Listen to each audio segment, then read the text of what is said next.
नमः सिद्धेभ्यः।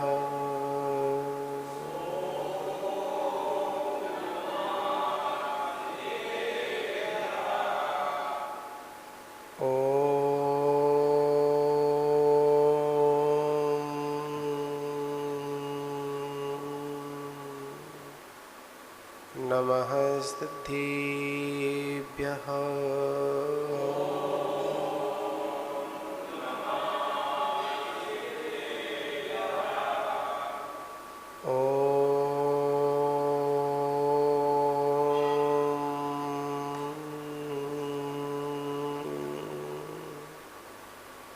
नमः सिद्धेभ्यः।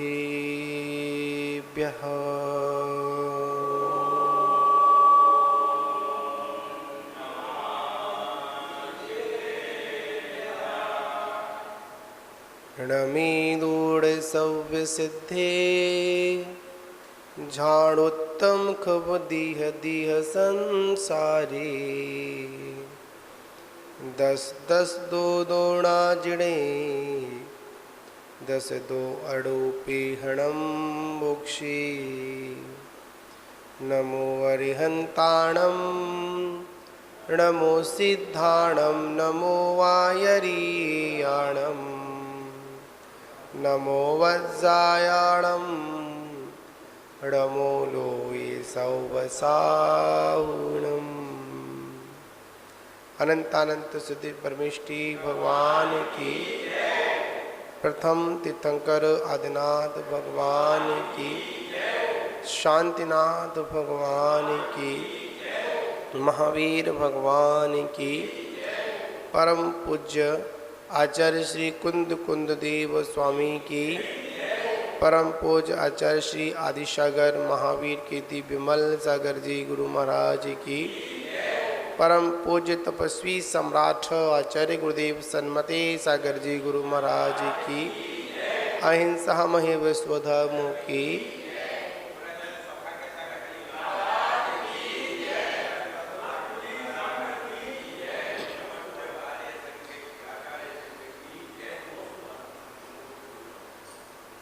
महान बाबू आचार्य प्रवर कुंद कुंद देव स्वामी उस अध्यात्म गंगा में प्रभावित कराते हुए उस अध्यात्म तक पहुंचने के लिए हम सभी जीवों को उन्होंने कहा कि वैराग्य की भी चर्चा होनी चाहिए। थोड़ा शांत गर्मा हो, साउंड ठीक करें थोड़ा सा।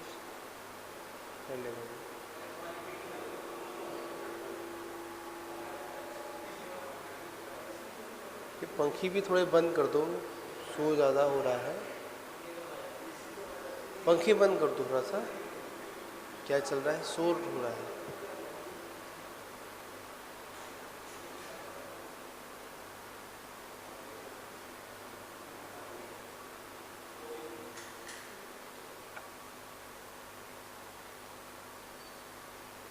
क्योंकि जब तक वैराग्य नहीं होगा तब तक आध्यात्म भी कुछ नहीं करेगा, है जी। आध्यात्म के गीत गाते रहें और अगर विषयों से अगर विरक्ति नहीं हुई तो ऐसा अध्यात्म भी हमारे जीवन में कुछ भी परिवर्तन नहीं कर सकता।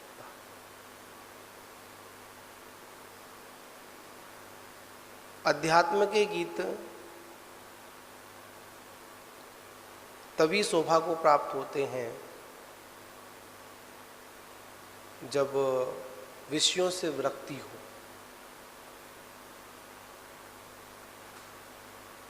विषयों में आसक्ति है और हम लोग आध्यात्म के गीत गा रहे हैं तो आचार्य भगवान कहते हैं सिर्फ गीत गाने से मुक्ति की प्राप्ति नहीं होती। मुक्ति की प्राप्ति तभी संभव है जब अंतरंग में पांचों पापों से विरक्ति का भाव।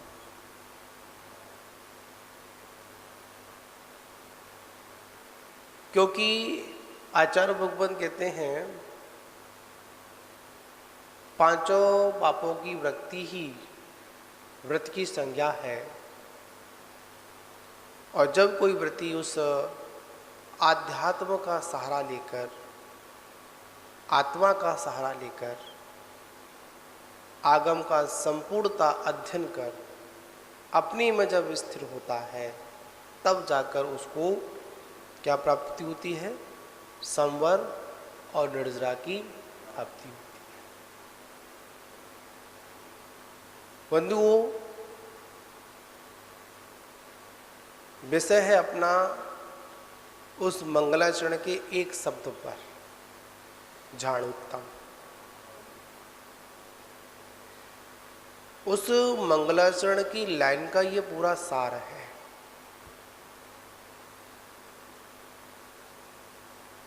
क्योंकि जितनी भी सिद्धात्माएं, जितने भी 24 तीर्थंकर,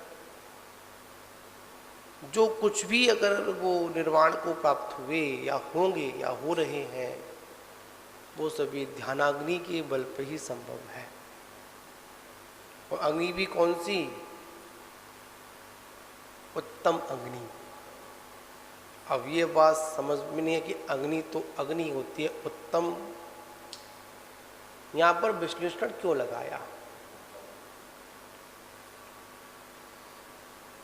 एक अग्नि वो भी होती है जिसको अपन शमशान की अग्नि बोलते हैं, और एक अग्नि हवन की अग्नि भी होती है। दोनों अग्नि है। दोनों किसका काम कर रही है? जलाने का काम कर रही है। जो शमशान की अग्नि है या जो संसार की जो अग्नि है, वह हमारे उस आत्मा के गुणों को प्रकट नहीं होने दे रही है। क्या नहीं हो? वो भी जलाने का काम कर रही है। और जो हवन की अग्नि है, मुक्ति की अग्नि है, उत्तम ध्यान की अग्नि है, वो क्या कर रही है? हमारे कर्मों को खपाने का काम कर रही है। यहां पर आचार्य भगवंत ने ध्यान शब्द को अग्नि से संबोधित किया। कौन सी अग्नि? ध्यानाग्नि में क्या नष्ट होता है? कर्म रूपी ईंधन क्या हो जाता है? जलकर राख हो जाता है। अग्नि की एक विशेषता है, वो जब जलती है तो ऊर्ध्वगमन स्वभावी होती है। कैसी स्वभावी है? ऊर्ध्वगमन स्वभावी है। और जीव का भी स्वभाव कैसा है? ऊर्ध्वगमनी है। और जब उसमें कर्म के ईंधन से उस अग्नि को दबाने का काम किया जाता है, फिर भी अग्नि अपने स्वभाव को नहीं छोड़ती। कुछ समय के लिए लगता है कि ईंधन जब लगाया है तो अग्नि ढक जाती है, नष्ट नहीं होती है। क्या नहीं होती है? आजकल तो चूल्हे नहीं जलते हैं, आज तो क्या जलती हैं? गैस जलती है। गैस पर काम करने वालों को क्या पता कि चूल्हों का क्या महत्व था। क्यों जी?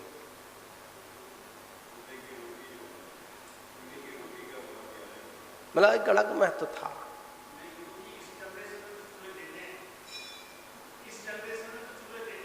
हाँ देखे, पर आगे वाली पीढ़ी ने नहीं देखे होंगे। जो यहाँ बैठे हुए हैं उन्होंने देखे होंगे, पर जिन्होंने जो आगे जो हमारे पीढ़ी आएगी तो शायद वो चूल्हे का महत्व जाने, चूल्हा होता क्या है जी, है ना। बड़ी महत्वपूर्ण बात है, अग्नि की बात है। अग्नि का स्वभाव ऊर्ध्वगमन है। ऊपर से ईंधन रख दिया जाए, फिर भी अग्नि अगर सुलग रही है तो धीमे धीमे उस विराट ईंधन को भी क्या कर देती है, नष्ट कर देती है। याद रखना, अगर दुर्ध्यान की अग्नि चल रही है तो आपके उस मोक्ष मार्ग को जलाकर खत्म कर देगी, आपके व्रतों को हटा देगी।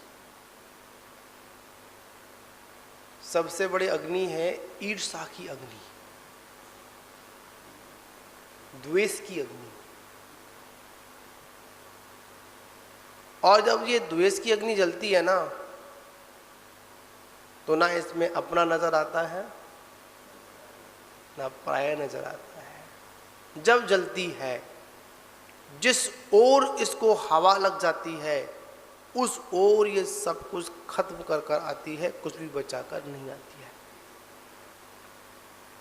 एक अग्नि द्वारका को भस्म करने के लिए भी निकली थी, वो भी अग्नि थी। तेजस्वी पुतला निकला, कैसा, लाल रखा। कितने योजन, 12 योजन तक की उस नगरी को नष्ट कर कर आ गया, और जहां से निकला था उसको भी नष्ट कर दिया। किसकी अग्नि थी? द्वेष की अग्नि थी, दुर्ध्यान की अग्नि थी, अपमान की अग्नि थी। कैसे मुझसे कह दिया, क्या, कैसे मुझसे कह दिया, सब कुछ खत्म कर दी, नहीं किया। जब हमारे जीवन में भी जब राग द्वेष और द्वेष की अग्नि जलती है ना, ईर्ष्या की अग्नि जलती है ना, तो याद रखना, जिनके अंदर ईर्ष्या है उसके चेहरे पर कभी कांति नहीं आ सकती है। शरीर से भले ही उसका वर्ण अच्छा हो, रंग चाहे कितना भी साफ हो, पर जहां पर ईर्ष्या है, जहां पर नफरत है, उसके चेहरे से, उसके शरीर से अपने आप कांति नष्ट हो जाती है। और जो सुध्यान में स्थित है, किसमें स्थित है? सुध्यान में स्थित है। वो अग्नि, उत्तम अग्नि, ध्यान की अग्नि, उस पे कर्म रूपी कितना भी ईंधन पड़ा हुआ है तो वो क्या कर रही है? धीमे धीमे धीमे धीमे उस ईंधन को नष्ट करने का ही काम कर रही है। और आगे क्या स्थिति बन जाएगी कि ईंधन सारा नष्ट हो जाएगा, चाहे उस ईंधन में चाहे कितनी सी महंगी लकड़ी डाल देना, चाहे कैसे भी कांटों वाली लकड़ी डाल देना, चाहे सुगंध वाली चंदन डाल देना, आखिर में उसका राख होना निश्चित है। समझे ना आप लोग? ध्यान की अग्नि की बात है आज।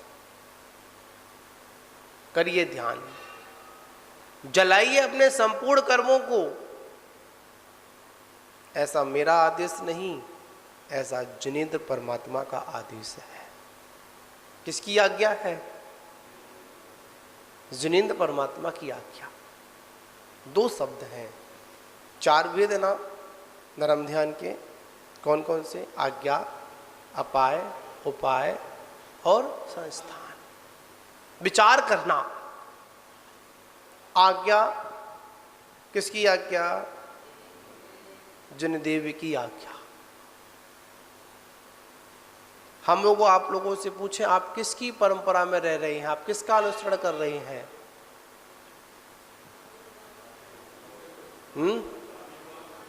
जिनेंद्र की आज्ञा। कोई पूछे आप किसके शासन में रह रहे हैं? महावीर भगवान का शासन है। वो नाम निक्षेप से पर भगवान महावीर क्या बोल रहे हैं, पर इन तीनों लोकों में किसका शासन चल रहा है? जिन शासन चल रहा है। भगवान महावीर का शासन काल तो मतलब देखा जाए 21,000 वर्षीय, 65 काल में तो काम ही खत्म। अगर तीर्थंकर से तीर्थंकर जोड़ा जाए तो 21 फिर 21 फिर 21, 84,000 वर्ष का भगवान महावीर का इस भरत क्षेत्र पर क्या है? शासन काल है। जब प्रथम तीर्थंकर का उदय होगा, जब भगवान को केवल ज्ञान की प्राप्ति होगी, जब उनकी दिव्य देशना खिलेगी, तब जाकर महापद्म नाम के तीर्थंकर का शासन फिर पुनः प्रारंभ होगा। उससे पहले किसका शासन है? महावीर भगवान का शासन है। पर मैं भरत, ऐरावत और विदेह क्षेत्र की बात नहीं कर रहा हूं, मैं तो यहां पर तीनों लोगों के शासन की बात कर रहा हूं। अगर तीनों लोक में किसी का शासन है तो वो वीतराग शासन है, जिन शासन है। इसके अलावा किसी दूसरे का शासन नहीं है। जिन शासन से निज शासन की प्राप्ति हो, ऐसा किसका आदेश है? जिनेंद्र परमात्मा का आदेश है। किसके लिए? बताओ किसके लिए है? अपने लिए, भव्य आत्माओं के लिए, अभव्यों के लिए नहीं है। किसके लिए नहीं है? अभव्यों के लिए नहीं है। किसके लिए है? जी कौन बोल रहा है? मोबाइल बंद कर लो भाई अपना अपना। भी चिंतन की बात सुनिए आप लोग, बड़ी मार्मिक बात है। आपसे ज्यादा तो ये श्रवण माइक कर रहा है।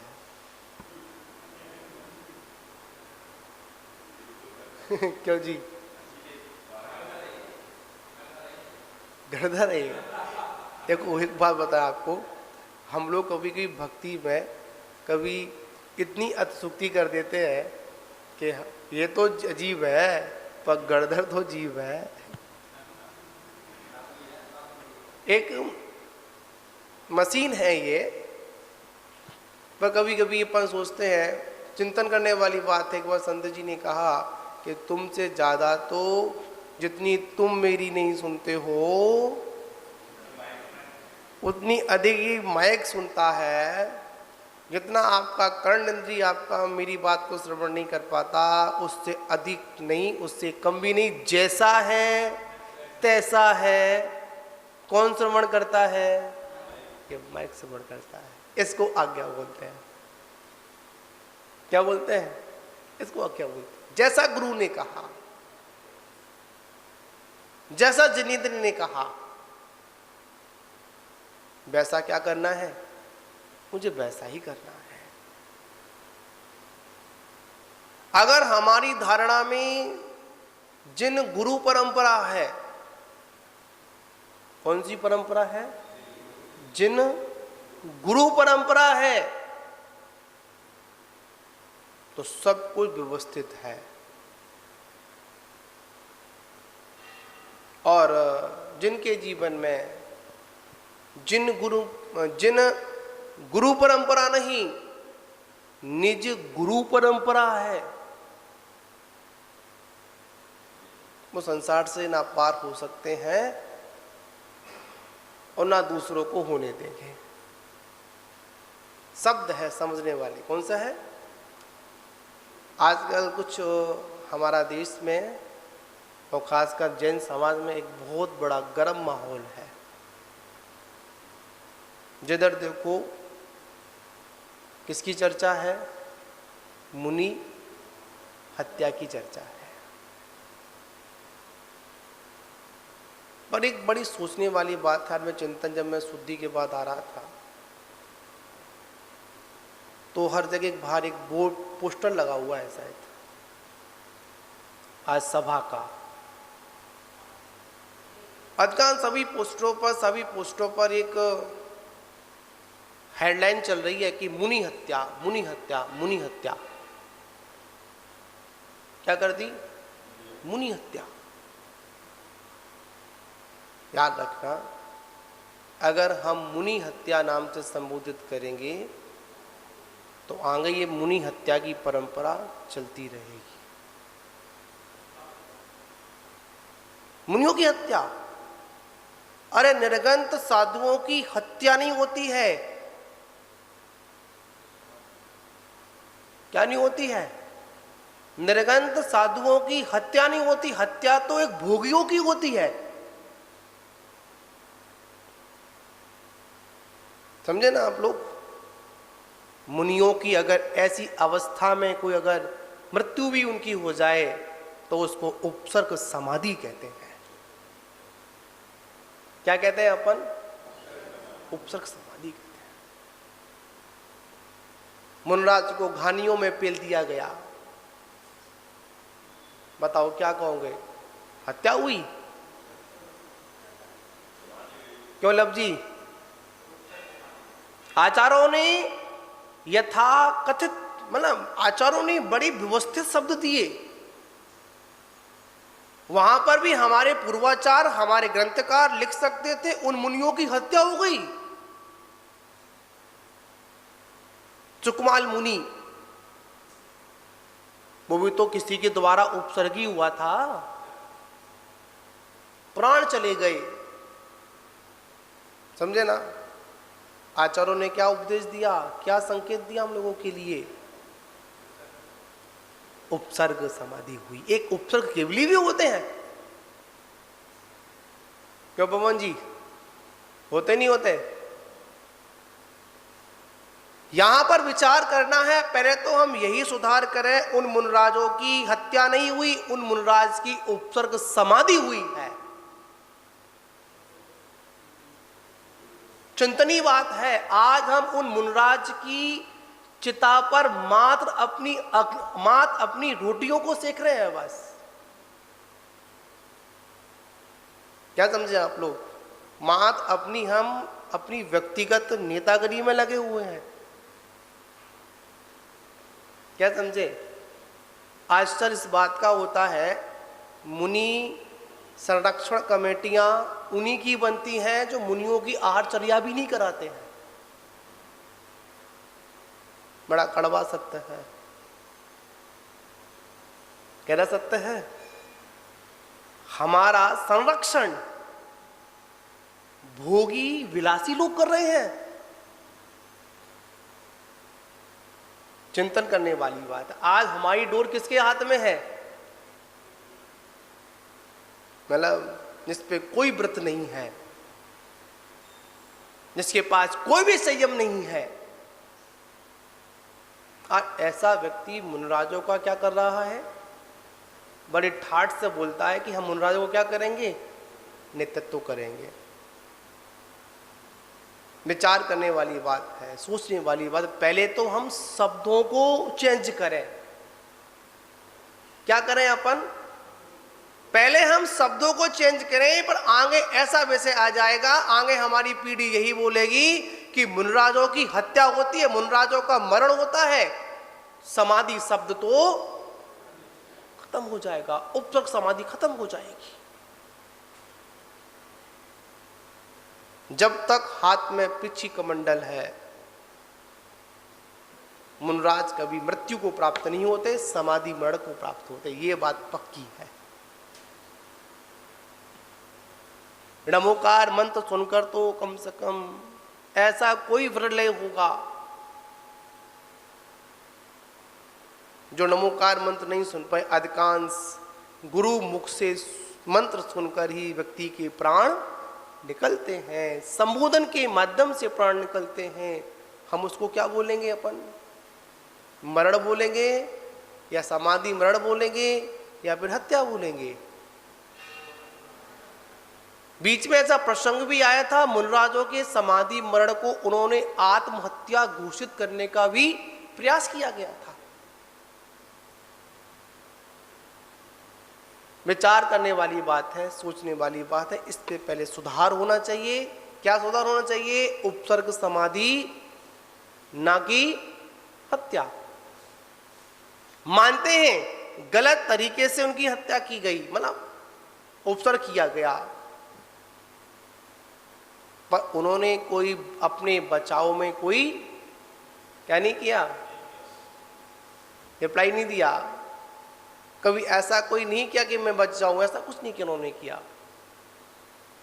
आचार्य भगवंत कहते हैं मुनराजों के लिए क्या आदेश है? अगर कोई उपसर्ग भी कर रहा हो तो उस उपसर्ग में क्या करें? क्षमता भाव धरकर आत्मचिंतन करें। ये किसका आदेश है? जिनेन्द्र परमात्मा का आदेश है। और जिनेन्द्र परमात्मा ने, हम तो मुनियों की बात करेंगे और मुनियों की बात से आप लोग अपनी बात समझ लो कि जब मुनियों के लिए आदेश दिया तो मुनि की भाषा में क्या होना चाहिए? हित, मित और प्रिय भाषा होनी चाहिए। कैसी भाषा होनी चाहिए? हित होनी चाहिए, हित मित प्रिय भाषा होनी चाहिए।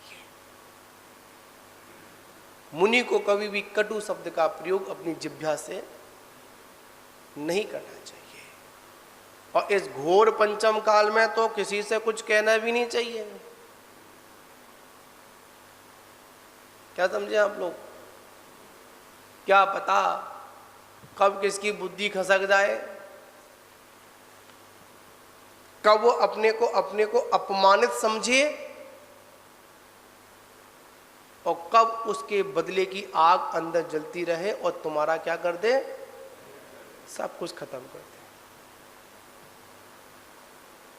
याद रखना, जंगलों में जब मुनराज साधना करते थे तो उनकी साधना से प्रभावित होकर जंगली जानवर, हिंसक जीव जंतु भी उनके चरणों में नतमस्तक हो जाते थे। कौन होते थे? जीव जंतु नतमस्तक हो जाते थे। किनके चरणों में? उन शांत वीतराग मुद्रा को देखकर शांति से बैठ जाते थे।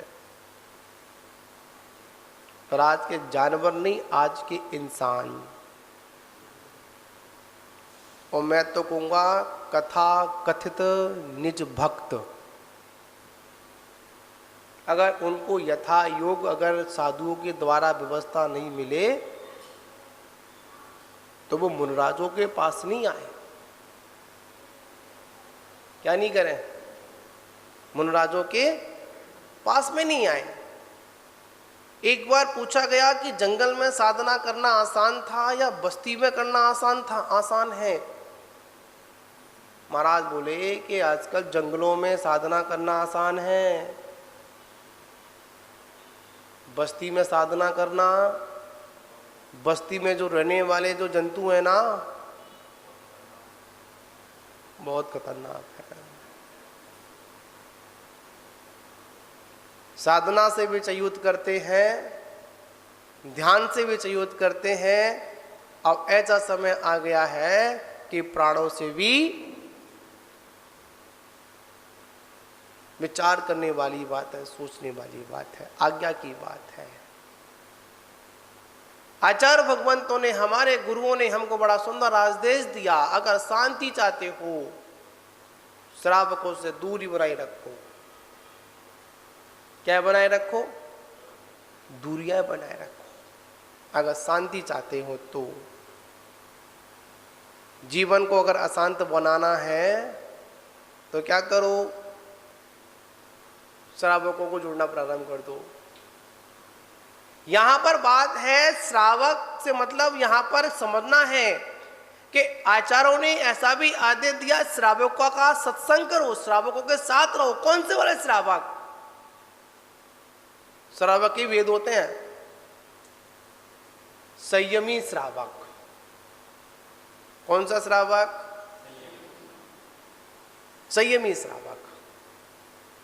अगर संयमी श्रावक अगर है तो मुनराज की भक्ति, मुनराज की भैयावर्ती, मुनराज की चर्या वो कैसे कराएगा? दोष रहित होकर कराएगा। क्यों? उसका जीवन कैसा है? संयमी है। वो पता है कि संयमी को कैसे संबोधन करना है। और जिसके पास संयमी नहीं है,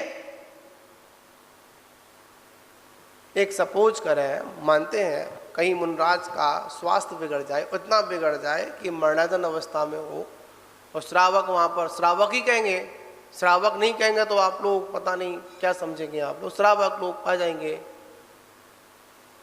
बताओ क्या करोगे? बहुत से होते हैं नमो का मन सुनाएंगे, और बहुत से कहते हैं इन महाराज का बहुत स्वास्थ्य खराब है, इनको औषधि दो। है? ये महाराज को औषधि दो, मैंने औषधि दो, कौन सी औषधि दो? जो मर्यादित हो वो औषधि दो। पर बहुत से लोग कैसे होते हैं, अरे महाराज का बहुत स्वास्थ्य खराब है, महाराज तड़प रहे हैं, तो क्या करो, इनको कहाँ ले जाओ? डॉक्टर के पास ले जाओ। सामान्य श्रावक कभी साधु की समाधि नहीं होने देगा, कभी तपस्या नहीं होने देगा। कड़वा सत्य है। क्या? सामान्य श्रावक, सामान्य से मतलब समझिए आप लोग, असंयमी श्रावक साधु की तपस्या में हमेशा क्या डालेगा? विघ्न डालेगा। अरे महाराज इतने उपास कर रहे हैं, कमजोर हो जाएंगे। क्या हो जाएंगे? आचार्यों का एक वाक्य है, आत्मा कभी मरती नहीं। क्यों रामस्वरूप जी, समझे ना? आचार्यों का क्या वाक्य है, क्या उपदेश है हम लोगों के लिए, क्या आदेश है? आदेश में चर्चा कर रहे हैं अपन। क्या आदेश है? आत्मा कभी मरती नहीं। परिवर्तन किसका होता है? देह का परिवर्तन होता है, पर आत्मा अजर और अमर है। जब आत्मा मरती नहीं तो डर किस बात का? मृत्यु से किस बात का डर? अरे कमजोर हो गए, दवाई दो। ऐसे बहुत से प्रकरण हैं जिन प्रकरणों में कभी कभी क्या होता है कि साधु भी जब श्रावक के कहे अनुसार चलना प्रारंभ कर देता है, ऐसा होता नहीं है, पर कभी कभी किसी कर्म के बस देखा जाता है, व्यवस्था कुछ बन जाती है, सहयोग कुछ बन जाते हैं, तो आचार्य भगवान कहते हैं जो साधु श्रावक के अनुसार चल रहा है वो कभी अपनी उत्कृष्ट साधना नहीं कर पाएगा। तपस्वी सम्राट आचार्य गुरुदेव सन्मत सागर जी महाराज कभी भी किसी के दबाव में नहीं रहे और कभी भी अपनी चर्या में समझौता नहीं किया। क्या नहीं, किसने नहीं किया? आचार्य गुरु महाराज ने, जिसको ऊपर कहेंगे फक्कड़ साधु। कह रहा साधु फक्कड़, चाहे कोई नेता हो, चाहे अभिनेता हो, चाहे रंक हो और चाहे राजा हो, सभी का स्थान कहाँ पर है? नीचे है। ऐसा नहीं है जो बड़ा आदमी आ गया उसको ऊपर डाल लिया, बगल में डाल लिया, और जो छोटा आ गया ऐसे नहीं। महान बाबू यहां पर आज्ञा की बात है। आज्ञा सम्य दर्शन भी होता है, आज्ञा विचय, आज्ञा का पालन करना। किसकी पालन करना? कितने लोग करते हैं आज्ञा का पालन? कोई करता है पालन? हाँ महाराज करते तो हैं। आप बुलाते हो 8 बजे, हम कितने बजे आते हैं? आज्ञा है ना, अब हमारा टाइम तो लग ही जाता है। नहीं, भगवंत ने कहा कि सबसे पहले हम जिनेंद्र भगवान की आज्ञा का पालन करें। भगवान की आज्ञा में आया सभी के साथ में प्रेम से रहो, ऐसा चिंतन करो ना। द्वेषात्मक चिंतन क्यों करें हम लोग, क्यों द्वेष की अग्नि में जलें। भगवान पारशुनाथ के जीवन को देखो, कितने भव लगे, 10 भव लगे ना। इंद्रभूति और वायुभूति का जीव ये पर्याय में थे ना। कमठ संगम नाम का देव और पार्श्वनाथ। शुरुआत कहां से हुई थी? कमठ से, वहां से हुई थी ना, इंद्रभूति से वायुभूति से हुई थी ना। इधर तो राग था और उधर द्वेष था। इधर राग की अग्नि जल रही थी, उधर किसकी अग्नि थी? द्वेष की अग्नि थी। राग की अग्नि में क्या, अरे मेरा भाई है, चलो कहां ले आता हूं, वापस लेकर आता हूं। और वहां किसकी अग्नि जल रही थी? द्वेष की। इसके चक्कर में, इसकी पत्नी के चक्कर में मुझे क्या होना पड़ा, अपमानित होना पड़ा। मुझे राजा ने कहां निकाल दिया? देश से बाहर निकाल दिया। और जैसे ही निकाला तो ऐसे दोनों आमने सामने आए, तुरंत क्या मार दी? पत्थर मार दिया। वन साइड द्वेष, एक तरफा द्वेष था। जंगल में सर्फ बना, कहां कहां नहीं गया। दोनों में क्या होता रहा? आपसी एक दूसरे को। फिर भी भगवान पार्श्वनाथ के जीव ने क्या धारण किया? उत्तम क्षमा को धारण किया। महान बाबू विचार करना है। आचार्य भगवान कहते हैं ना किसी से राग करना है और ना किसी से द्वेष करना है। तो आखिर में करना क्या है? आखिर में वही करना है जो जिनेंद्र भगवान ने किया है। सुखी होने का मार्ग क्या है? क्या मार्ग है सुखी होने का? चलते रहो। कहां पर? जिनेंद्र के पथ पर चलते रहो। पर क्या करें, आज हमने जिनेंद्र के पथ को भी कैसा कर दिया है? दूषित कर दिया है। पथ दूषित नहीं हुआ, हमारी मान्यता में पथ कैसा हो गया है? दूषित हो गया। ये पथ इधर जाता है और ये पथ इधर जाता है। उस पथ और में हमने क्या किया? अपनी एक बिंदी क्या कर दी? पथ के पाव और था के बीच में क्या एक डिफरेंस ला दिया हमने? क्या लगा दिया? बिंदी लगा दी। ना लगा दिया तो क्या बन गया? पंथ बन गया। ज्यादा कोई फर्क नहीं है भगवान के पथ और पंथ में। आज भी गारंटी के साथ कह रहा हूं, उस पंथ में से अगर अहंकार की बिंदी निकल जाए तो उसको पथ बनने में ज्यादा वक्त नहीं लगेगा। क्या नहीं लगेगा? क्या बन गया? पथ से क्या निकल गया? पंथ निकल गए। निकले नहीं, हम लोगों ने अपनी स्वार्थ सिद्धि में बना लिया। मोक्ष का जो पथ है, मोक्ष का जो मार्ग है, वो क्या है? सम्यक दर्शन ज्ञान चारित्राणी मोक्ष मार्ग। आचार्य उमा स्वामी का सूत्र सभी को याद होगा।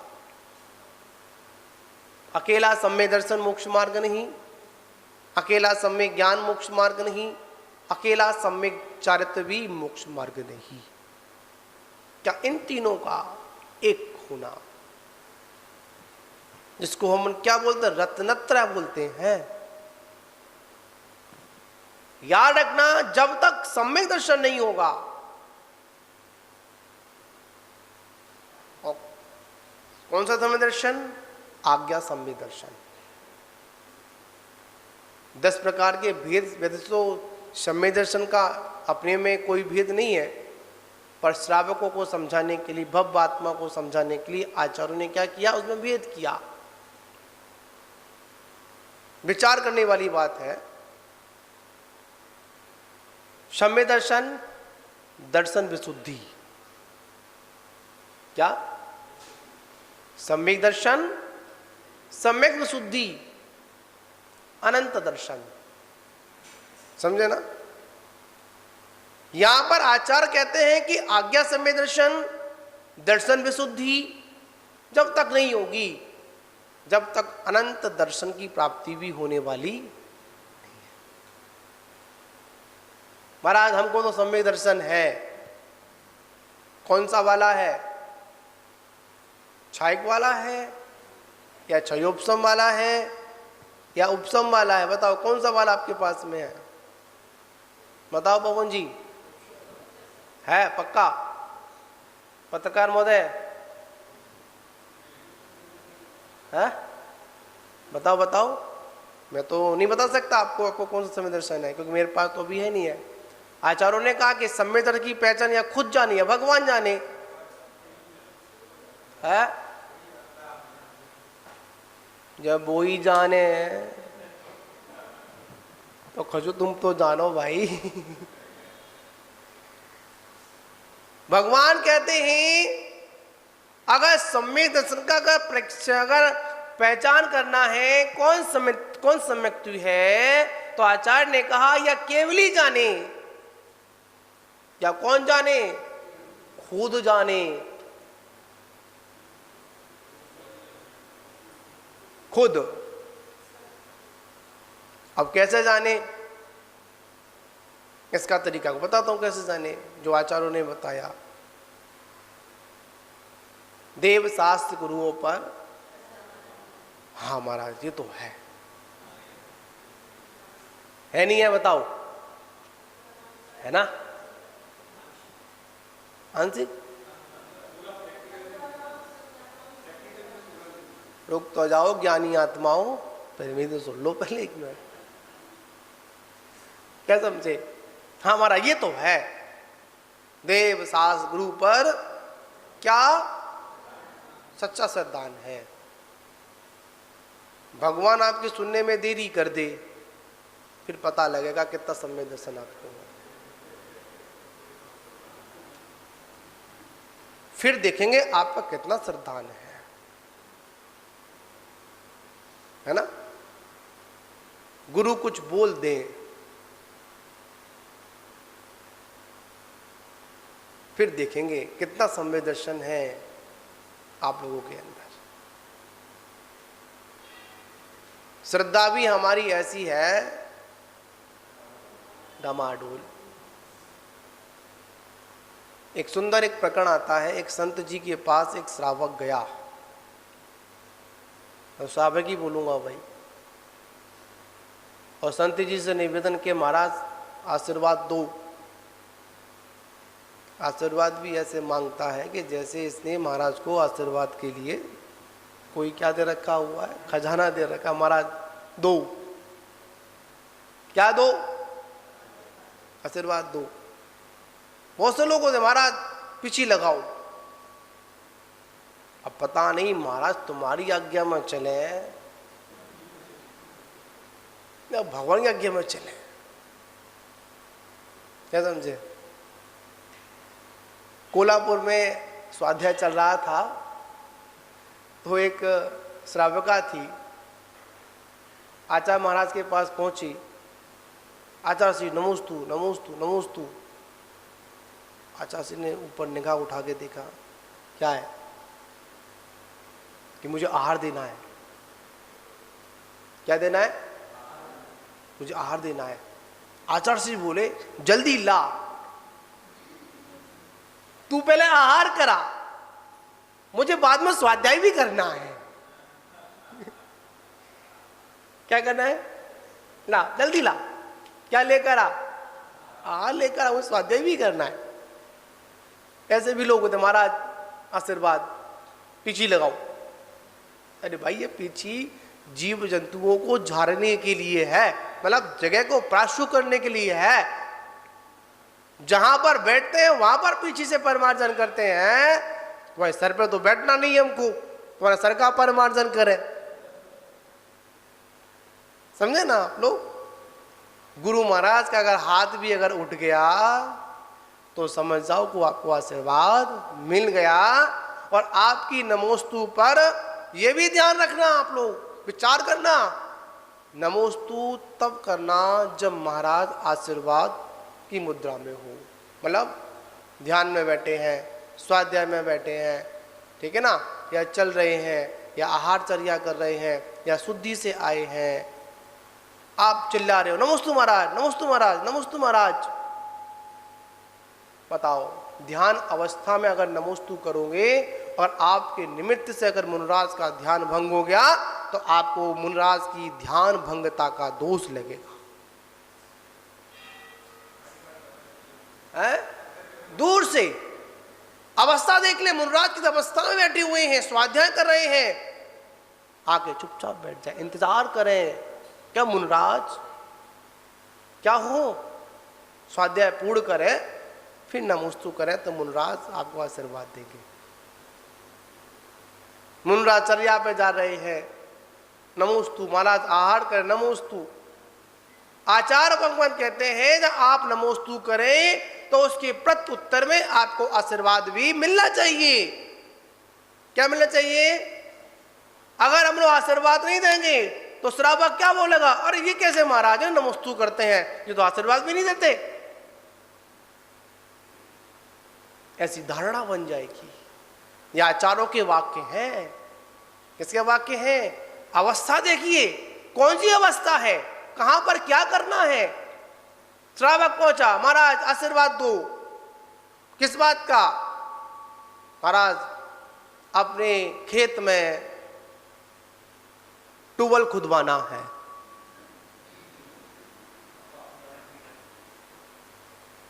किसका से मांगा? पाप का मांगा? क्या एकांतवादी हो आप लोग? अगर ट्यूबवेल नहीं खुदेगा तो खेती कहां से, अन्न कहां से खाओगे आप? श्रावक का अधिकार भूल गए आप क्या? है? कृषि का अधिकार श्रावकों को है। और याद रखना, आचार्यों ने, आचार्य थोड़ो, तीर्थंकर के प्रथम तीर्थंकर ने कृषि बनने का उपदेश दिया। कृषि करने का दिया नहीं दिया? बताओ बताओ, पाप कहां से हो गया? बताओ रब जी, आप बताओ पाप कहां से हुआ? पाप बताओ बस मुझे, पाप बताओ बस, पाप कहां से हुआ? बहुत से लोग होते हैं, आज हमारा समाज इसी चक्कर में भटक रहा है।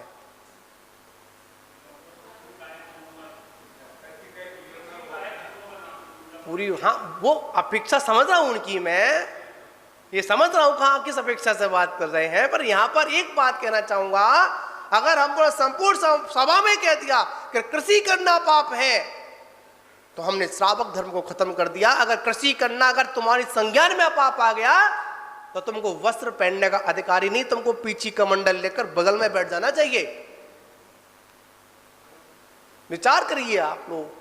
हमको इतना ज्ञान हो गया कि इसमें पाप लगता है, समझे ना पत्रकार जी, फिर भी पड़े हुए हो। क्या समझे? बात समझे नहीं आप लोगों को? यही आपको पता है कि भोजन बनाने में पाप लगता ही लगता है ना, फिर भी गंदगी में पड़े हुए हो, फिर भी पाप कर रहे हो, तो बताओ आपसे अज्ञानी बड़ा कौन हुआ? इसलिए आचार्य ने कह दिया, श्रावक संकल्पी हिंसा का त्यागी होता है, आरंभी उद्यमी विरोधी हिंसा को त्यागी नहीं बताया।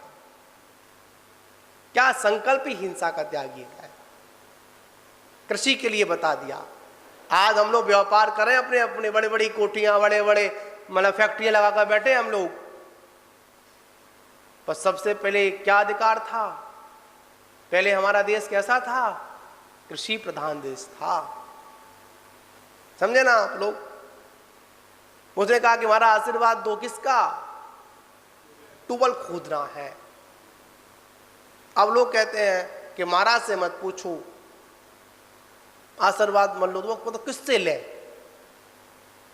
एक प्रकरण और आया, यहाँ तो सूर्य नगर है, कोई ना कोई एक नई किरण तो पता नहीं निकल आती है।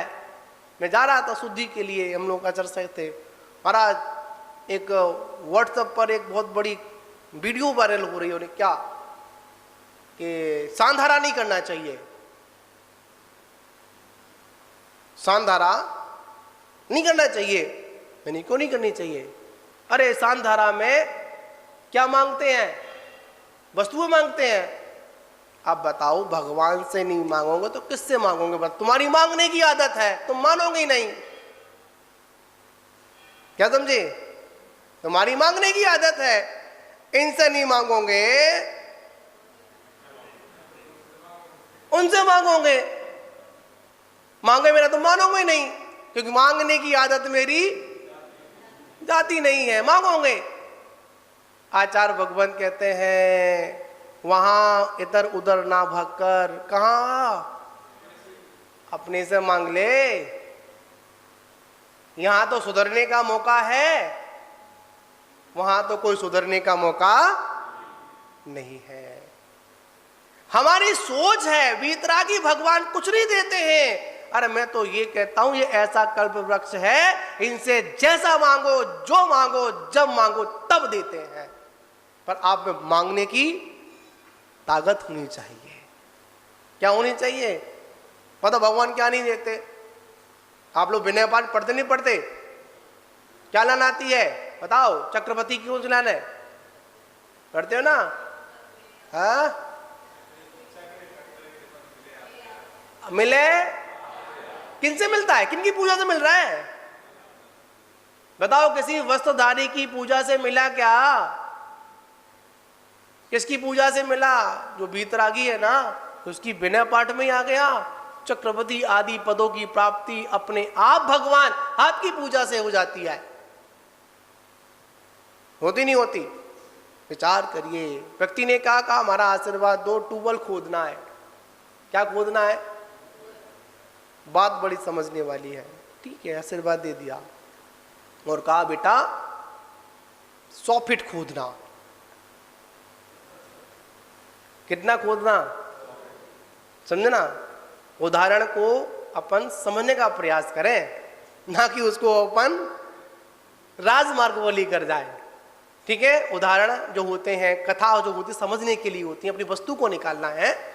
महाराज ने क्या आदेश दिया? 100 फीट खोदना है। उसको सिद्धांत था कि मुनराज ने 100 फुट बोला है, संत जी ने कहा कि 100 फुट निकला, 100 फुट बोला है तो पानी तो 100 फीट। संत के वचन कभी झूठे नहीं, मुनि के वचन कभी झूठे नहीं होते। खोद दिया। कितने फीट? 100 फीट। फिर भी पानी नहीं निकला। क्या नहीं निकला? पानी नहीं निकला। बड़ा परेशान। संत जी के पास फिर पहुंचा, महाराज आपका वचन तो, श्रावक डरता नहीं अब,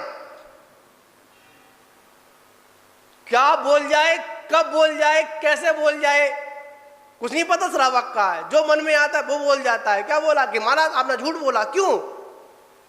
मैंने 100 फीट खोदा, पानी की छोड़ो, पानी की एक बूंद छोड़ो, गीली मिट्टी भी नहीं निकली। महाराज बोले ऐसा तो हो ही नहीं सकता है। महाराज ऐसा हुआ है। जब वचनों की बात आती है तो मुनराज कहते चल। कहां चलता हूं? तेरे खेत पर चलता हूं, देखता हूं कि तूने गड्ढा खोदा कैसे है। मुनराज गए, गड्ढे को देखा, 100 फीट था, पर एक जगह नहीं था, 20-20 फीट के 5 गड्ढे थे।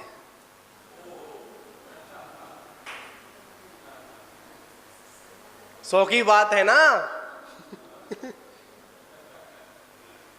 समझे ना आप लोग? 100 की बात है। कितने गड्ढे खोदे? 5 गड्ढे खोदे। कितने कितने फीट के? कितना हो गया? 100 हो गया ना? देखो महाराज 20 फीट का ये, 20 फीट का वो, 20 फुट का वो, 20 फुट का वो। महाराज बोले पागल, ये गड्ढे एक जगह खोदे होते पानी मिल जाता। तूने 20-20 फीट के कितने गड्ढे खोद दिए? 5 गड्ढे खोद दिए। आचार्य भगवंत कहते हैं तू अपनी श्रद्धा को अगर एक जगह पर लगाए रखना, एक जगह पर लगाए रखता तो तेरे को निश्चित सम्यक दर्शन की प्राप्ति हो जाती, पर तूने क्या किया, 20-20 फीट के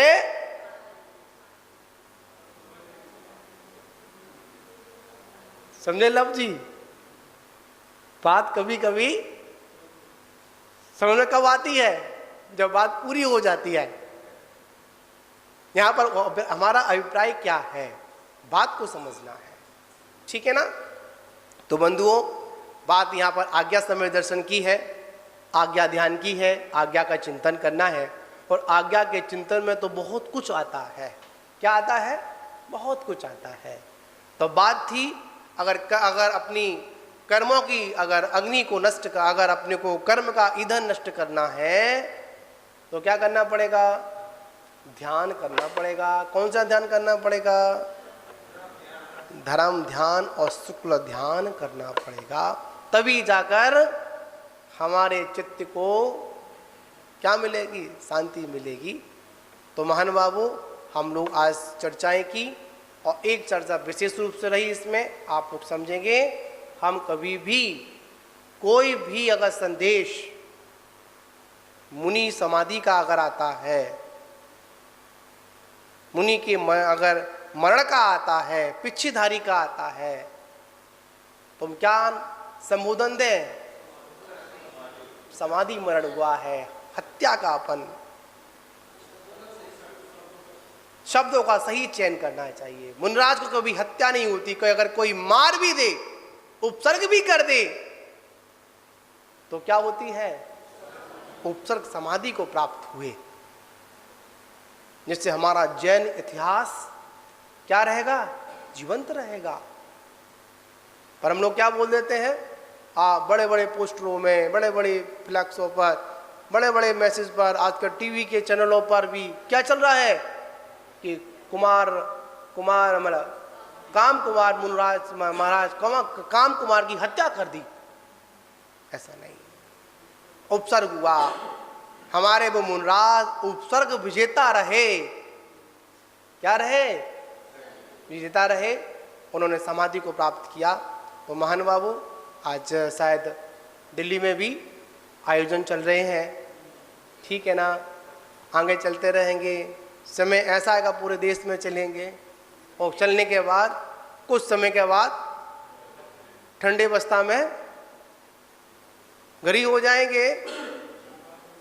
जितने मैसेज हैं, जितने प्रवचन हैं, जितने भाषण हैं, वो तभी तक है जब तक गर्म माहौल है। और जैसे ही गर्म माहौल हो, ठंडा माहौल हो जाएगा, तो कोई भी व्यक्ति ये पूछने नहीं आएगा कि मुनराज का विहार कब, कैसे, कहाँ है, मुनराज की आहारचर्या हुई या नहीं हुई। आज जितनी भी शीर्ष जो कमेटियां जो बनी हुई हैं, वो कमेटियां उन्हीं साधुओं के पास जाना पसंद करती हैं जहाँ पर बड़ा मंच हो, बड़ी माला हो और बड़ा माइक हो। सामान्य साधुओं के पास कोई भी जाने को तैयार नहीं होता है। तो उन कमेटियों के लोगों से भी कहना चाहते हैं कि ये कोई आदेश नहीं है। अगर आपको वास्तविकता में अगर मुनि संरक्षण कमेटी बनाई है, तो समस्त साधुओं को एक बार एक मंच पर बैठा लें। क्या करें, एक बार एक मंच पर बैठा लें, और बैठाने के बाद मुनि की रक्षा कैसे हो, मुनि को क्या क्या दिक्कतें आहार में आती हैं, क्या क्या दिक्कतें विहार में आती हैं, क्या क्या दिक्कतें निवास स्थलों पर आती हैं। अरे महान बाबू, हमारी ये गलत टिप्पणियों के चक्कर में बहुत से लोग तो अपने स्कूलों में भी क्या नहीं देते, रुकने को स्थान नहीं देते हैं। अभी हम लोग आगरा से आ रहे थे सूर्यनगर के लिए, मथुरा से जैसे क्रॉस किया, एक शायद गुरु गोविंद का स्कूल पढ़ता है, वहाँ पर चर्या हमारी होनी थी। स्कूल देने से प्रिंसिपल ने मना कर दिया। क्या कर दिया, मना कर दिया। क्यों कर दिया, जो उन्होंने सोशल मीडिया के माध्यम से मुनिचर्या के बारे में जो हमने सुना ना, जो हमने अपशब्दों का प्रयोग किया, जो हमने गलत गलत बातों को मतलब दिया ना, उससे पता क्या हुआ, मुनियों को रुकने के लिए जगह नहीं मिलती। अब ये स्थितियां समाज की हैं। आज हम सोशल मीडिया पर क्या नहीं कर सकते, अपनी दिगंबर मुद्रा को पोस्ट नहीं कर सकते हैं। समझे ना आप लोग, तुरंत क्या लग जाता, तो बैन लग जाता है। महानुभावों, हम इस पर चर्चा करें, हम कैसे सुधार हो इस पर चर्चाएं करें। मुनि की नाम से कमेटियां बना लेना। कौन सी कमेटी है? मुनि संरक्षण समिति। अरे हमारा संरक्षण तुम लोग क्या करोगे? है? हमारा क्या संरक्षण करोगे? साधुओं से आपका संरक्षण होगा। हम अपनी श्रवण संस्कृति को क्या करें? भैयावृत्ति के माध्यम से, अपने कर्तव्यों के माध्यम से। कल मुझे कुछ सुना रहा था, एक मुनराज ने बड़ी सुंदर एक व्याख्यान दिया, इस विषय पे चल रहा था। आज जैन समाज इतना कमजोर हो गया, क्या जैन समाज इतना बड़ा कमजोर हो गया। क्या कमजोर हो गया? कि मुनियों की सुरक्षा के लिए सरकार से पुलिस की मांग कर रहा है। बड़ी आफत वाला काम है। कल चर्चा चल रही थी शाम को, प्रेम जी पढ़ रहे ना, कोई भैया जी थे, मुनराज हाथ पर हाथ रखकर बैठ जाए तो आफत। दीपक भाई कैसे बैठ जाए? जैसे हमारा बैठे ना ध्यान में, यूं बैठ जाए तो आफत। मुनराज किसी के सर पर हाथ रख दे तो और ज्यादा आफत। समझे ना? तो महानुभावों, हमको क्या करना है? मुनियों की सुरक्षा करनी है। तो सबसे पहले हम संपूर्ण श्रावकों को मिलकर क्या करना पड़ेगा? जो राग द्वेष की, जो अंदर जो ईर्ष्या की जो क्या चल रही है ना, पक्षपात की जो चल रही है ना, अग्नि चल रही है ना, उसको खत्म करना होगा। तब जाकर कुछ संभव है। इसी के साथ विराम। जय बोलो महावीर भगवान की।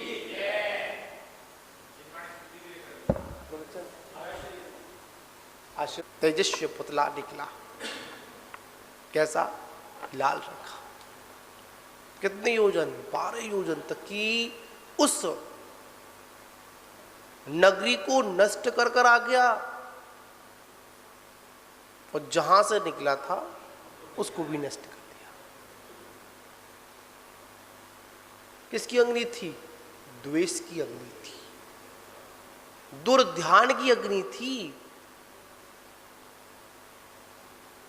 अपमान की अग्नि थी। कैसे मुझसे कह दिया?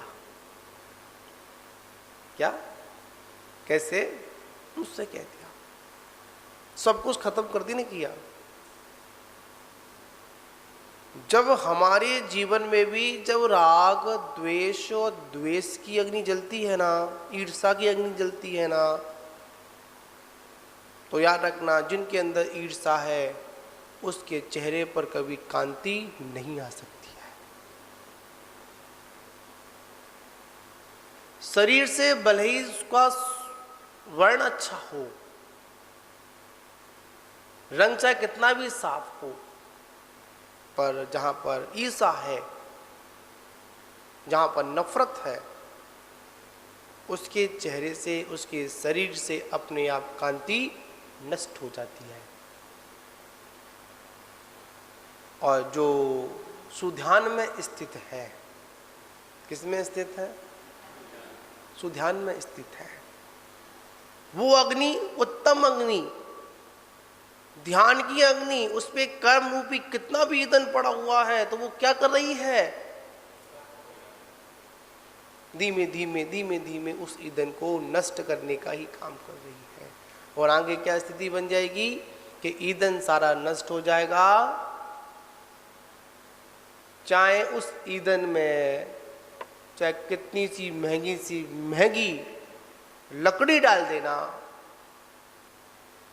चाहे कैसे भी कांटों वाली लकड़ी डाल देना, चाहे सुगंध वाली चंदन डाल देना, आखिर में उसका राख होना निश्चित है। समझे ना आप लोग? ध्यान की अग्नि की बात है आज। करिए ध्यान, जलाइए अपने संपूर्ण कर्मों को। ऐसा मेरा आदेश नहीं, ऐसा जिनेंद्र परमात्मा का आदेश है। किसकी आज्ञा है? जिनेंद्र परमात्मा की आज्ञा। 2 शब्द हैं, 4 वेद ना धर्म ध्यान के। कौन कौन से? आज्ञा, अपाय, उपाय और संस्थान। विचार करना। आज्ञा किसकी आज्ञा? जिनदेव की आज्ञा। हम लोग आप लोगों से पूछें, आप किसकी परंपरा में रह रहे हैं, आप किसका अनुसरण कर रहे हैं?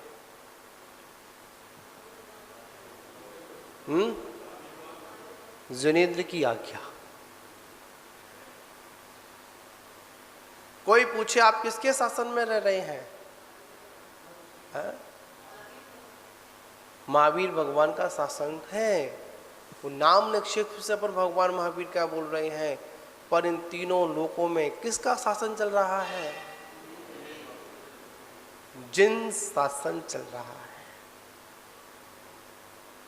भगवान महावीर का शासन काल तो मतलब देखा जाए 21,000 वर्षीय, 65 काल में तो काम ही खत्म। अगर तीर्थंकर से तीर्थंकर जोड़ा जाए तो 21 फिर 21 फिर 21, 84,000 वर्ष का भगवान महावीर का इस भरत क्षेत्र पर क्या है? शासन काल है। जब प्रथम तीर्थंकर का उदय होगा, जब भगवान को केवल ज्ञान की प्राप्ति होगी, जब उनकी दिव्य देशना खिलेगी, तब जाकर महापद्म नाम के तीर्थंकर का शासन फिर पुनः प्रारंभ होगा। उससे पहले किसका शासन है? महावीर भगवान का शासन है। पर मैं भरत, ऐरावत और विदेह क्षेत्र की बात नहीं कर रहा हूं, मैं तो यहां पर तीनों लोगों के शासन की बात कर रहा हूं। अगर तीनों लोक में किसी का शासन है तो वो वीतराग शासन है, जिन शासन है। इसके अलावा किसी दूसरे का शासन नहीं है। जिन शासन से निज शासन की प्राप्ति हो, ऐसा किसका आदेश है? जिनेंद्र परमात्मा का आदेश है। किसके लिए? बताओ किसके लिए है? अपने लिए, भव्य आत्माओं के लिए, अभव्यों के लिए नहीं है। किसके लिए नहीं है? अभव्यों के लिए नहीं है। किसके लिए है? जी कौन बोल रहा है? मोबाइल बंद कर लो भाई अपना अपना। भी चिंतन की बात सुनिए आप लोग, बड़ी मार्मिक बात है। आपसे ज्यादा तो ये श्रवण माइक कर रहा है। क्यों जी? गड़धर है। देखो एक बात बताया आपको, हम लोग कभी कभी भक्ति में कभी इतनी अतिशुक्ति कर देते हैं कि ये तो अजीब है, पर गड़धर तो जीव है। एक मशीन है ये। पर कभी कभी अपन सोचते हैं, चिंतन करने वाली बात है। एक बार संत जी ने कहा कि तुमसे ज्यादा तो जितनी तुम मेरी नहीं सुनते हो, उतनी अधिक ही माइक सुनता है। जितना आपका कर्ण इंद्रिय आपका मेरी बात को श्रवण नहीं कर पाता, उससे अधिक नहीं, उससे कम भी नहीं। जैसा है तैसा है। कौन श्रवण करता है? ये माइक श्रवण करता है। इसको आज्ञा बोलते हैं। क्या बोलते हैं? इसको आज्ञा बोलते हैं। जैसा गुरु ने कहा, जैसा जिनेंद्र ने कहा, वैसा क्या करना है? मुझे वैसा ही करना है। अगर हमारी धारणा में जिन गुरु परंपरा है, कौन सी परंपरा है? जिन गुरु परंपरा है, तो सब कुछ व्यवस्थित है। और जिनके जीवन में जिन गुरु परंपरा नहीं, निज गुरु परंपरा है, वो संसार से ना पार हो सकते हैं, और ना दूसरों को होने देंगे। शब्द है समझने वाले। कौन सा है? आजकल कुछ हमारा देश में और खासकर जैन समाज में एक बहुत बड़ा गर्म माहौल है। जिधर देखो किसकी चर्चा है? मुनि हत्या की चर्चा है। पर एक बड़ी सोचने वाली बात था, मैं चिंतन जब मैं शुद्धि के बाद आ रहा था तो हर जगह बाहर एक बोर्ड पोस्टर लगा हुआ है शायद आज सभा का। अधिकांश सभी पोस्टरों पर एक हेडलाइन चल रही है कि मुनि हत्या, मुनि हत्या, मुनि हत्या। क्या कर दी? मुनि हत्या। याद रखना, अगर हम मुनि हत्या नाम से संबोधित करेंगे तो आगे ये मुनि हत्या की परंपरा चलती रहेगी। मुनियों की हत्या, अरे निर्गंत साधुओं की हत्या नहीं होती है। क्या नहीं होती है? निर्गंत साधुओं की हत्या नहीं होती। हत्या तो एक भोगियों की होती है। समझे ना आप लोग? मुनियों की अगर ऐसी अवस्था में कोई अगर मृत्यु भी उनकी हो जाए तो उसको उपसर्ग समाधि कहते हैं। क्या कहते हैं अपन? उपसर्ग समाधि कहते हैं।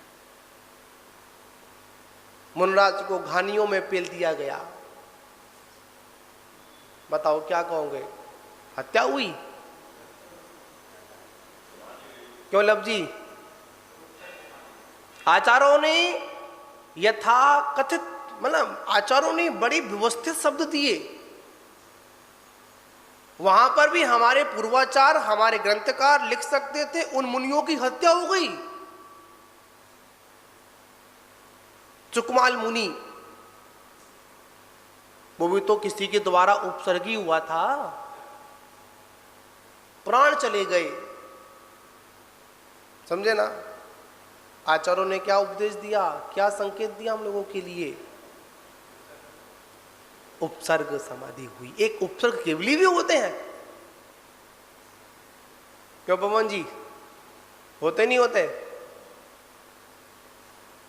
यहां पर विचार करना है। पहले तो हम यही सुधार करें, उन मुनराजों की हत्या नहीं हुई, उन मुनराज की उपसर्ग समाधि हुई है। चिंतनीय बात है। आज हम उन मुनराज की चिता पर मात्र अपनी रोटियों को सेक रहे हैं बस।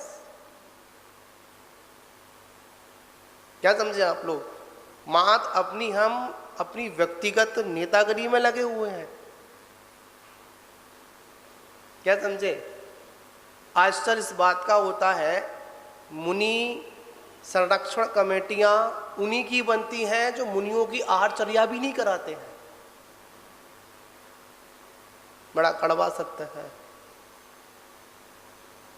कहना सत्य है। हमारा संरक्षण भोगी विलासी लोग कर रहे हैं। चिंतन करने वाली बात है। आज हमारी डोर किसके हाथ में है? मतलब जिस पे कोई व्रत नहीं है,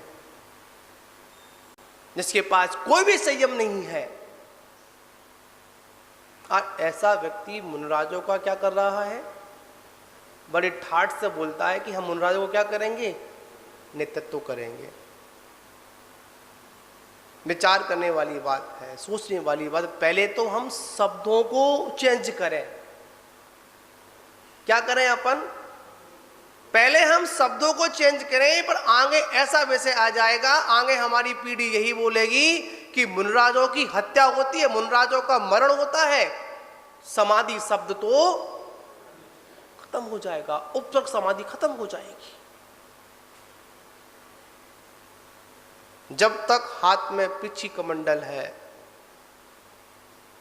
मुनराज कभी मृत्यु को प्राप्त नहीं होते, समाधि मरण को प्राप्त होते। ये बात पक्की है। नमोकार मंत्र सुनकर तो कम से कम ऐसा कोई प्रलय होगा जो नमोकार मंत्र नहीं सुन पाए। अधिकांश गुरु मुख से मंत्र सुनकर ही व्यक्ति के प्राण निकलते हैं, संबोधन के माध्यम से प्राण निकलते हैं। हम उसको क्या बोलेंगे? अपन मरण बोलेंगे या समाधि मरण बोलेंगे या फिर हत्या बोलेंगे? बीच में ऐसा प्रसंग भी आया था, मुनराजों के समाधि मरण को उन्होंने आत्महत्या घोषित करने का भी प्रयास किया गया था। विचार करने वाली बात है, सोचने वाली बात है। इस पे पहले सुधार होना चाहिए। क्या सुधार होना चाहिए? उपसर्ग समाधि, ना कि हत्या। मानते हैं गलत तरीके से उनकी हत्या की गई, मतलब उपसर्ग किया गया, पर उन्होंने कोई अपने बचाव में कोई क्या नहीं किया, रिप्लाई नहीं दिया। कभी ऐसा कोई नहीं किया कि मैं बच जाऊं, ऐसा कुछ नहीं किया उन्होंने किया। आचार्य भगवंत कहते हैं मुनराजों के लिए क्या आदेश है? अगर कोई उपसर्ग भी कर रहा हो तो उस उपसर्ग में क्या करें? क्षमता भाव धरकर आत्मचिंतन करें।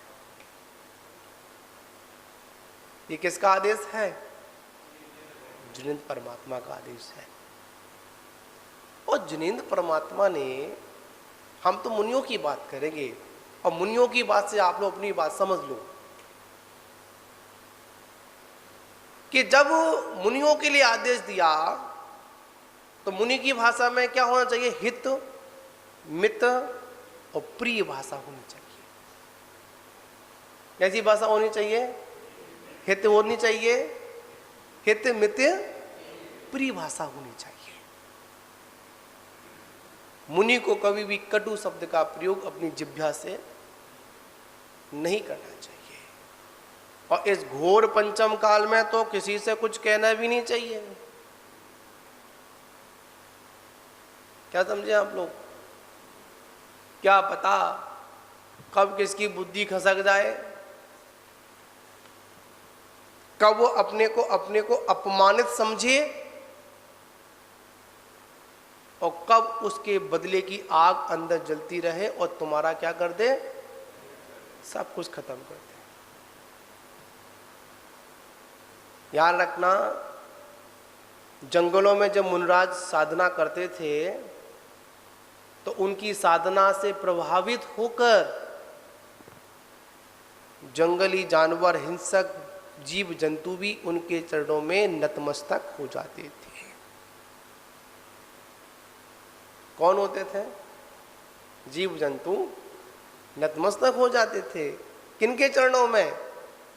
उन शांत वीतराग मुद्रा को देखकर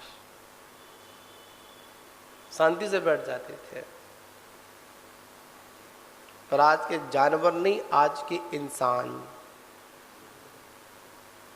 और मैं तो कहूँगा कथा कथित निज भक्त, अगर उनको यथा योग अगर साधुओं के द्वारा व्यवस्था नहीं मिले तो वो मुनराजों के पास नहीं आए। क्या नहीं करें? मुनराजों के पास में नहीं आए। एक बार पूछा गया कि जंगल में साधना करना आसान था या बस्ती में करना आसान था? आसान है। महाराज बोले कि आजकल जंगलों में साधना करना आसान है, बस्ती में साधना करना, बस्ती में जो रहने वाले जो जंतु हैं ना, बहुत खतरनाक है। साधना से भी च्युत करते हैं, ध्यान से भी च्युत करते हैं। अब ऐसा समय आ गया है कि प्राणों से भी विचार करने वाली बात है, सोचने वाली बात है, आज्ञा की बात है। आचार्य भगवंतों ने, हमारे गुरुओं ने हमको बड़ा सुंदर आदेश दिया, अगर शांति चाहते हो श्रावकों से दूरी बनाए रखो। क्या बनाए रखो? दूरियां बनाए रखो। अगर शांति चाहते हो तो जीवन को अगर अशांत बनाना है तो क्या करो, श्रावकों को जुड़ना प्रारंभ कर दो। यहां पर बात है, श्रावक से मतलब यहां पर समझना है कि आचार्यों ने ऐसा भी आदेश दिया, श्रावकों का सत्संग करो, श्रावकों के साथ रहो। कौन से वाले श्रावक? श्रावक के भेद होते हैं। संयमी श्रावक। कौन सा श्रावक? संयमी श्रावक।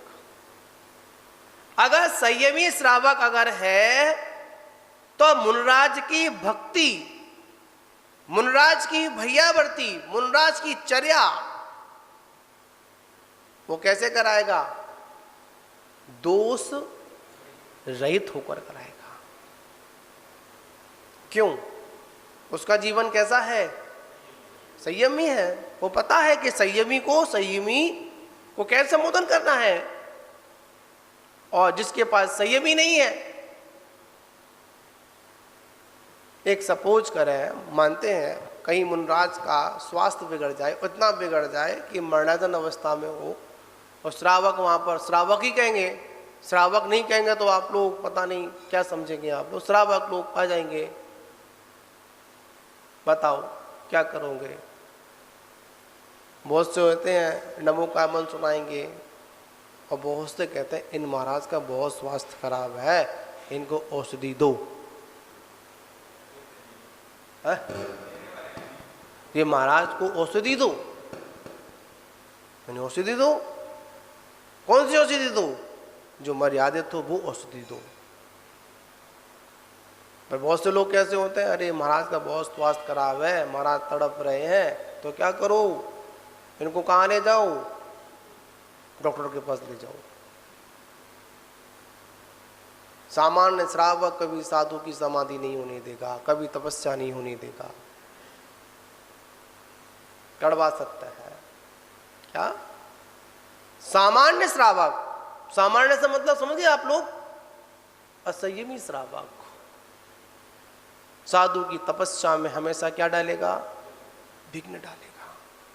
अरे महाराज इतने उपास कर रहे हैं, कमजोर हो जाएंगे। क्या हो जाएंगे?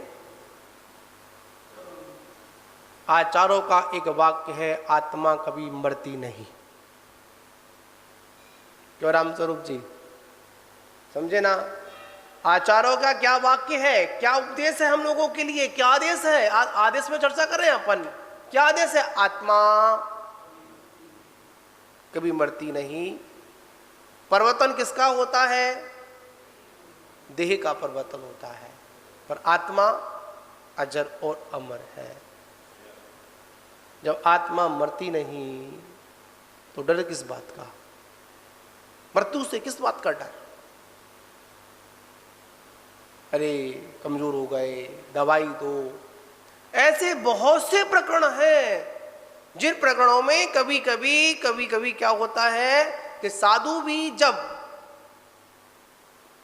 श्रावक के कहे अनुसार चलना प्रारंभ कर देता है, ऐसा होता नहीं है, पर कभी कभी किसी कर्म के बस देखा जाता है, व्यवस्था कुछ बन जाती है, सहयोग कुछ बन जाते हैं।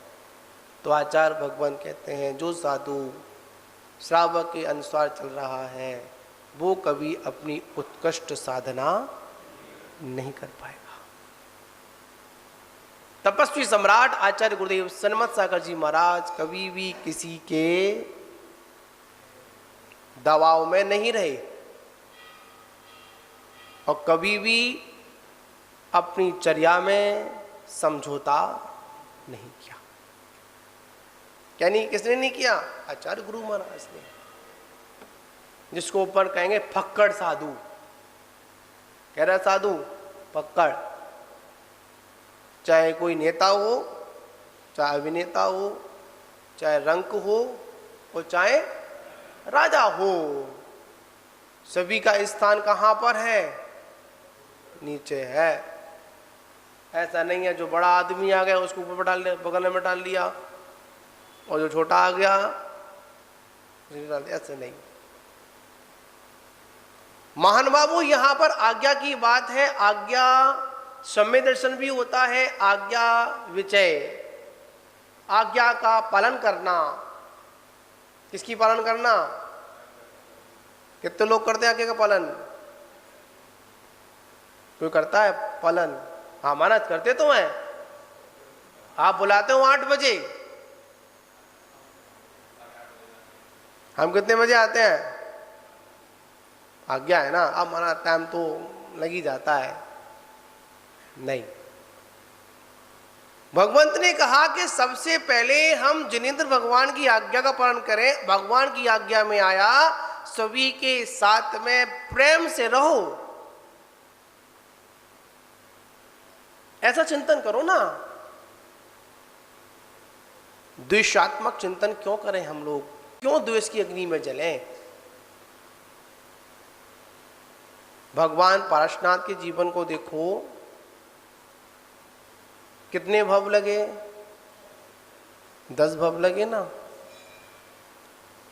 इंद्रभूति और वायुभूति का जीव, ये पर्याय में थे ना। कमठ संगम नाम का देव और पार्श्वनाथ। शुरुआत कहां से हुई थी? कमठ से, वहां से हुई थी ना, इंद्रभूति से वायुभूति से हुई थी ना। इधर तो राग था और उधर द्वेष था। इधर राग की अग्नि जल रही थी, उधर किसकी अग्नि थी? द्वेष की अग्नि थी। राग की अग्नि में क्या? अरे मेरा भाई है, चलो कहां ले आता हूं, वापस लेकर आता हूं। और वहां किसकी अग्नि जल रही थी? द्वेष की।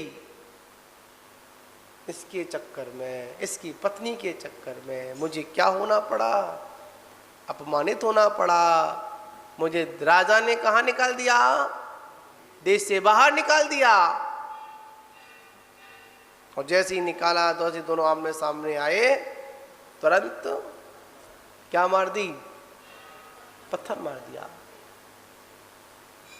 वन साइड द्वेष, एक तरफा द्वेष था। जंगल में सर्फ बना, कहां कहां नहीं गया। दोनों में क्या होता रहा?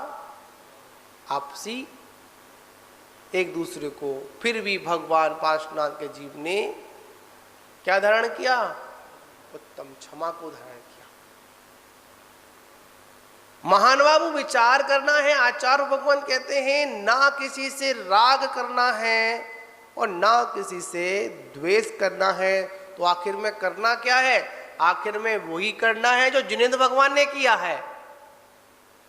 सुखी होने का मार्ग क्या है? क्या मार्ग है सुखी होने का? चलते रहो। कहां पर? जिनेंद्र के पथ पर चलते रहो। पर क्या करें, आज हमने जिनेंद्र के पथ को भी कैसा कर दिया है? दूषित कर दिया है। पथ दूषित नहीं हुआ, हमारी मान्यता में पथ कैसा हो गया है? दूषित हो गया। ये पथ इधर जाता है और ये पथ इधर जाता है। उस पथ और में हमने क्या किया? अपनी एक बिंदी क्या कर दी? पथ के पाव और था के बीच में क्या एक डिफरेंस ला दिया हमने? क्या लगा दिया? बिंदी लगा दी। ना लगा दिया तो क्या बन गया? पंथ बन गया। ज्यादा कोई फर्क नहीं है भगवान के पथ और पंथ में। आज भी गारंटी के साथ कह रहा हूं, उस पंथ में से अगर अहंकार की बिंदी निकल जाए तो उसको पथ बनने में ज्यादा वक्त नहीं लगेगा। क्या नहीं लगेगा? क्या बन गया? पथ से क्या निकल गया? पंथ निकल गए। निकले नहीं, हम लोगों ने अपनी स्वार्थ सिद्धि में बना लिया। मोक्ष का जो पथ है, मोक्ष का जो मार्ग है, वो क्या है? सम्यक दर्शन ज्ञान चारित्राणी मोक्ष मार्ग। आचार्य उमा स्वामी का सूत्र सभी को याद होगा। अकेला सम्यक दर्शन मोक्ष मार्ग नहीं, अकेला सम्यक ज्ञान मोक्ष मार्ग नहीं, अकेला सम्यक चारित्र भी मोक्ष मार्ग नहीं। क्या इन तीनों का एक होना, जिसको हम क्या बोलते हैं, रत्नत्रय बोलते हैं। याद रखना, जब तक सम्यक दर्शन नहीं होगा, और कौन सा सम्यक दर्शन? आज्ञा सम्यक दर्शन। 10 प्रकार के भेद, वैसे तो सम्यक दर्शन का अपने में कोई भेद नहीं है, पर श्रावकों को समझाने के लिए, भव्य आत्मा को समझाने के लिए आचार्यों ने क्या किया, उसमें भेद किया। विचार करने वाली बात है। सम्यक दर्शन, दर्शन विशुद्धि। क्या? सम्यक दर्शन, सम्यक विशुद्धि, अनंत दर्शन। समझे ना? यहां पर आचार्य कहते हैं कि आज्ञा सम्यक दर्शन, दर्शन विशुद्धि जब तक नहीं होगी, जब तक अनंत दर्शन की प्राप्ति भी होने वाली नहीं है। महाराज हमको तो सम्यक दर्शन है, कौन सा वाला है? छायक वाला है या क्षयोपशम वाला है या उपशम वाला है? बताओ कौन सा वाला आपके पास में है? बताओ पवन जी, है पक्का? पत्रकार महोदय है? बताओ बताओ। मैं तो नहीं बता सकता आपको कौन सा सम्यक दर्शन है, क्योंकि मेरे पास तो अभी है नहीं है।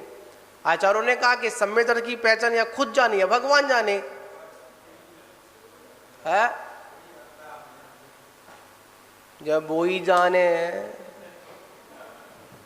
तो खजू तुम तो जानो भाई। भगवान कहते हैं अगर सम्यक दर्शन का अगर पहचान करना है कौन सम्यक है, तो आचार्य ने कहा या केवली जाने या कौन जाने? खुद जाने। खुद। अब कैसे जाने? इसका तरीका को बताता हूं कैसे जाने, जो आचार्यों ने बताया। देव शास्त्र गुरुओं पर, हाँ महाराज ये तो है नहीं है? बताओ, है ना? आंशिक रुक तो जाओ ज्ञानी आत्माओं, पहले मेरी तो सुन लो पहले एक मिनट। क्या समझे? हाँ हमारा ये तो है, देव शास्त्र गुरु पर क्या सच्चा श्रद्धान है। भगवान आपके सुनने में देरी कर दे, फिर पता लगेगा कितना सम्यक दर्शन आपको है। फिर देखेंगे आपका कितना श्रद्धान है ना? गुरु कुछ बोल दे, फिर देखेंगे कितना सम्यक दर्शन है आप लोगों के अंदर। श्रद्धा भी हमारी ऐसी है डमाडोल। एक सुंदर एक प्रकरण आता है, एक संत जी के पास एक श्रावक गया, तो श्रावक ही बोलूंगा भाई, और संत जी से निवेदन के महाराज आशीर्वाद दो। आशीर्वाद भी ऐसे मांगता है कि जैसे इसने महाराज को आशीर्वाद के लिए कोई क्या दे रखा हुआ है, खजाना दे रखा। महाराज दो, क्या दो? आशीर्वाद दो। बहुत से लोगों से महाराज पीछे लगाओ। अब पता नहीं महाराज तुम्हारी आज्ञा में चले या भगवान की आज्ञा में चले, क्या समझे? कोल्हापुर में स्वाध्याय चल रहा था, तो एक श्राविका थी आचार्य महाराज के पास पहुंची। आचार्य श्री नमोस्तु नमोस्तु नमोस्तु। आचार्य श्री ने ऊपर निगाह उठा के देखा, क्या है? कि मुझे आहार देना है। क्या देना है? मुझे आहार देना है। आचार्य श्री बोले जल्दी ला, तू पहले आहार करा, मुझे बाद में स्वाध्याय भी करना है। क्या करना है? ला, जल्दी ला। क्या लेकर आ? आहार लेकर आ, मुझे स्वाध्याय भी करना है। ऐसे भी लोग होते, महाराज आशीर्वाद, पीछी लगाओ। अरे भाई ये पीछी जीव जंतुओं को झाड़ने के लिए है, मतलब जगह को प्राशु करने के लिए है। जहां पर बैठते हैं वहां पर पीछे से परिमार्जन करते हैं। तुम्हारे सर पे तो बैठना नहीं है हमको, तुम्हारा सर का परिमार्जन करे। समझे ना आप लोग? गुरु महाराज का अगर हाथ भी अगर उठ गया तो समझ जाओ को आपको आशीर्वाद मिल गया। और आपकी नमोस्तु पर यह भी ध्यान रखना, आप लोग विचार करना, नमोस्तु तब करना जब महाराज आशीर्वाद की मुद्रा में हो, मतलब ध्यान में बैठे हैं, स्वाध्याय में बैठे हैं, ठीक है ना, या चल रहे हैं, या आहारचर्या कर रहे हैं, या शुद्धि से आए हैं। आप चिल्ला रहे हो नमोस्तु महाराज, नमोस्तु महाराज, नमोस्तु महाराज।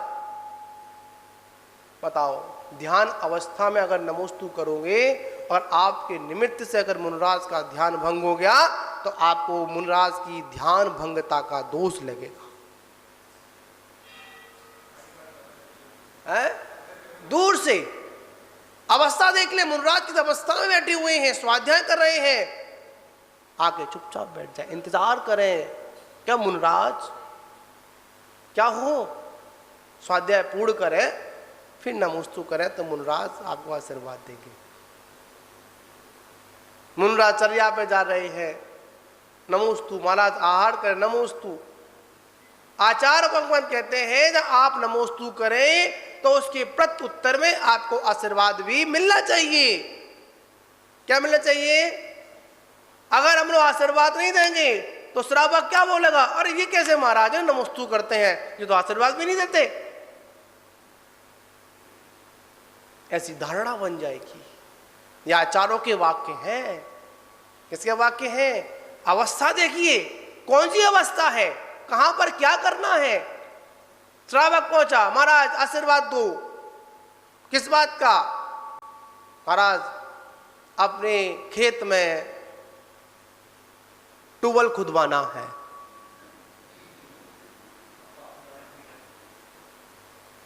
किसका से मांगा? पाप का मांगा?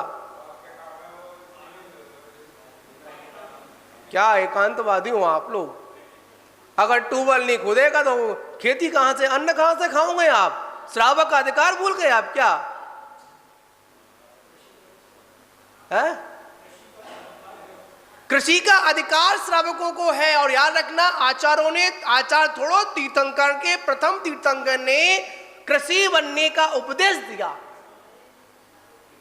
कृषि करने का दिया? बताओ बताओ, पाप कहां से हो गया? बताओ वल्लभ जी, आप बताओ पाप कहां से हुआ? पाप बताओ बस मुझे, पाप बताओ बस, पाप कहां से हुआ? बहुत से लोग होते हैं, आज हमारा समाज इसी चक्कर में भटक रहा है।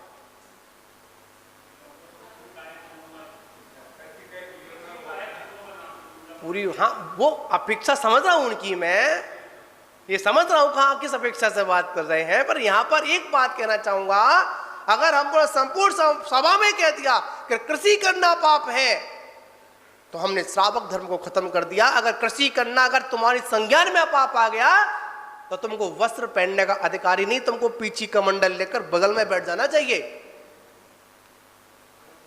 विचार करिए आप लोग, हमको इतना ज्ञान हो गया कि इसमें पाप लगता है, समझे ना पत्रकार जी, फिर भी पड़े हुए हो। क्या समझे? बात समझे नहीं आप लोगों को? आई आपको पता है कि भोजन बनाने में पाप लगता ही लगता है ना, फिर भी गंदगी में पड़े हुए हो, फिर भी पाप कर रहे हो, तो बताओ आपसे अज्ञानी बड़ा कौन हुआ? इसलिए आचार्य ने कह दिया, श्रावक संकल्पी हिंसा का त्यागी होता है, आरंभी उद्यमी विरोधी हिंसा को त्यागी नहीं बताया। क्या संकल्पी हिंसा का त्यागी है? कृषि के लिए बता दिया। आज हम लोग व्यापार करें, अपने अपने बड़े बड़ी कोठियां, बड़े बड़े मतलब फैक्ट्रियां लगाकर बैठे हम लोग, पर सबसे पहले क्या अधिकार था? पहले हमारा देश कैसा था? कृषि प्रधान देश था। समझे ना आप लोग? उसने कहा कि हमारा आशीर्वाद दो, किसका? ट्यूबवेल खोदना है। अब लोग कहते हैं कि महाराज से मत पूछो, आशीर्वाद मत लो, तो किससे ले?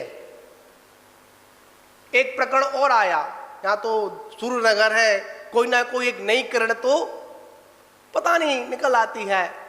मैं जा रहा था शुद्धि के लिए, हम लोग अचर से थे, महाराज एक व्हाट्सएप पर एक बहुत बड़ी वीडियो वायरल हो रही है, क्या कि सांधारा नहीं करना चाहिए, सांधारा नहीं करना चाहिए। मैंने क्यों नहीं करनी चाहिए? अरे सांधारा में क्या मांगते हैं? वस्तुएं मांगते हैं। अब बताओ, भगवान से नहीं मांगोगे तो किससे मांगोगे? बस तुम्हारी मांगने की आदत है, तुम मानोगे ही नहीं। क्या समझे? तुम्हारी मांगने की आदत है, इनसे नहीं मांगोगे, उनसे मांगोगे। मांगे मेरा तुम मानोगे ही नहीं, क्योंकि मांगने की आदत मेरी जाती नहीं है, मांगोगे। आचार्य भगवंत कहते हैं वहां इधर उधर ना भागकर, कहां? अपने से मांग ले। यहां तो सुधरने का मौका है, वहां तो कोई सुधरने का मौका नहीं है। हमारी सोच है, वीतरागी भगवान कुछ नहीं देते हैं। अरे मैं तो ये कहता हूं, ये ऐसा कल्प वृक्ष है, इनसे जैसा मांगो, जो मांगो, जब मांगो तब देते हैं। पर आप में मांगने की ताकत होनी चाहिए। क्या होनी चाहिए? पता भगवान क्या नहीं देते? आप लोग विनय पाठ पढ़ते नहीं पढ़ते? क्या लान आती है बताओ? चक्रवर्ती की कौन लान है?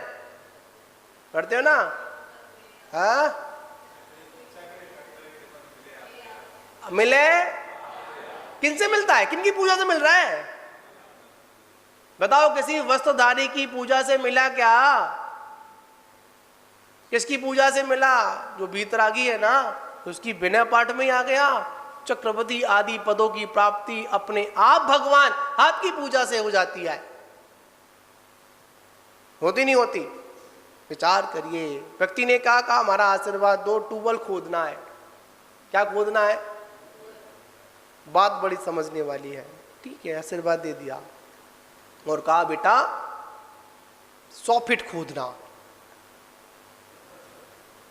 कितना खोदना? समझे ना? उदाहरण को अपन समझने का प्रयास करें, ना कि उसको अपन राजमार्ग वो लेकर जाए। ठीक है? उदाहरण जो होते हैं, कथा जो होती है, समझने के लिए होती है, अपनी वस्तु को निकालना है। महाराज ने क्या आदेश दिया? 100 फीट खोदना है। उसको सिद्धांत था कि मुनराज ने 100 फुट बोला है, संत जी ने कहा कि 100 फुट निकला, 100 फुट बोला है तो पानी तो 100 फीट। क्योंकि संत के वचन कभी झूठे नहीं, मुनि के वचन कभी झूठे नहीं होते। खोद दिया।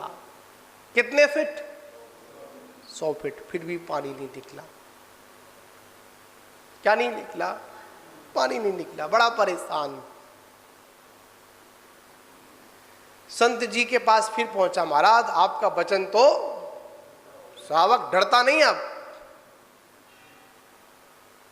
क्या बोल जाए, कब बोल जाए, कैसे बोल जाए, कुछ नहीं पता श्रावक का। जो मन में आता है वो बोल जाता है। क्या बोला कि महाराज आपने झूठ बोला। क्यों? मैंने 100 फीट खोदा, पानी की छोड़ो, पानी की एक बूंद छोड़ो, गीली मिट्टी भी नहीं निकली। महाराज बोले ऐसा तो हो ही नहीं सकता है। महाराज ऐसा हुआ है। जब वचनों की बात आती है तो मुनराज कहते चल। कहां चलता हूं? तेरे खेत पर चलता हूं, देखता हूं कि तूने गड्ढा खोदा कैसे है। मुनराज गए, गड्ढे को देखा, 100 फीट था, पर एक जगह नहीं था, 20-20 फीट के 5 गड्ढे थे।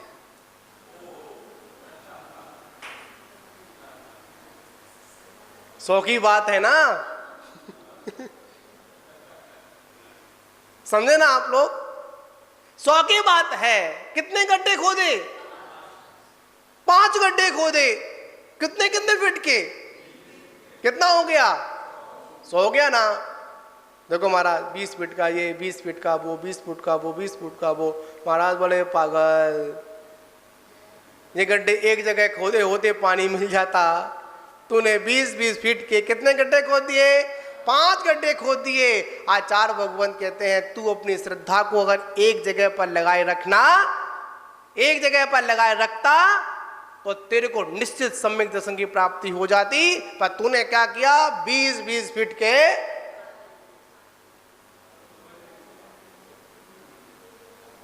समझे लव जी? बात कभी कभी समझ में कब आती है? जब बात पूरी हो जाती है। यहां पर हमारा अभिप्राय क्या है, बात को समझना है, ठीक है ना। तो बंधुओं, बात यहां पर आज्ञा समय दर्शन की है, आज्ञा ध्यान की है, आज्ञा का चिंतन करना है। और आज्ञा के चिंतन में तो बहुत कुछ आता है। क्या आता है? बहुत कुछ आता है। तो बात थी अगर अपनी कर्मों की अगर अग्नि को नष्ट का, अगर अपने को कर्म का ईंधन नष्ट करना है तो क्या करना पड़ेगा? ध्यान करना पड़ेगा। कौन सा ध्यान करना पड़ेगा? धर्म ध्यान और शुक्ल ध्यान करना पड़ेगा। तभी जाकर हमारे चित्त को क्या मिलेगी? शांति मिलेगी। तो महान बाबू, हम लोग आज चर्चाएं की और एक चर्चा विशेष रूप से रही, इसमें आप लोग समझेंगे। हम कभी भी कोई भी अगर संदेश मुनि समाधि का अगर आता है, मुनि के अगर मरण का आता है, पिछीधारी का आता है, तो हम क्या संबोधन दें? समाधि मरण हुआ है, हत्या का अपन। शब्दों का सही चयन करना चाहिए। मुनराज को कभी हत्या नहीं होती। कोई अगर कोई मार भी दे, उपसर्ग भी कर दे, तो क्या होती है? उपसर्ग समाधि को प्राप्त हुए, जिससे हमारा जैन इतिहास क्या रहेगा? जीवंत रहेगा। पर हम लोग क्या बोल देते हैं? बड़े बड़े पोस्टरों में, बड़े बड़े फ्लैक्सों पर, बड़े बड़े मैसेज पर, आजकल टीवी के चैनलों पर भी क्या चल रहा है कि काम कुमार मुनराज महाराज काम कुमार की हत्या कर दी। ऐसा नहीं, उपसर्ग हुआ।